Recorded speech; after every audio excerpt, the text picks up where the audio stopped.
বাড়িতে যদি কচি লাউ পাতা থাকে তাহলে তো এইভাবে খেতে ইচ্ছা করে। তো তার জন্য দেখুন এখানে আমি কচি লাউ পাতাগুলোকে প্রথমে কেটে তাকে ভালোভাবে ধুয়ে রেখে দিয়েছিলাম। তারপরে কড়াইয়ে খানিকটা জল গরম করে নিয়ে তার মধ্যে লাউ পাতাগুলো দিয়ে দিয়েছিলাম এবং দিয়ে দিয়েছিলাম সামান্য একটু লবণ।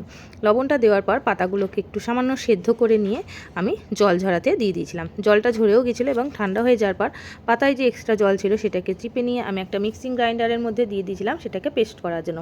তার সাথে দিয়েছিলাম 3টে কাঁচা লঙ্কা আর কয়েক কোয়া রসুন। এগুলো দিয়ে ভালোভাবে একটা মিহি পেস্ট বানিয়ে নিয়েছিলাম। তারপরে কড়াইয়ে সর্ষের তেল গরম করে তাতে কালো জিরে আর শুকনো লঙ্কা ফোড়ন দিয়ে দিয়েছিলাম ওই পাতার পেস্টটা দেওয়ার পর তেলের সাথে খুব ভালোভাবে নাড়াচাড়া করে দিয়ে দিয়েছিলাম পরিমাণ মতো হলুদ আর স্বাদ অনুযায়ী লবণ আর একটু চিনি। সমস্ত কিছু দেওয়ার পর পাতাটাকে কিন্তু খুব ভালোভাবে নাড়াচাড়া করতে থাকবো যতক্ষণ না এর থেকে জলটা শুকিয়ে আসছে।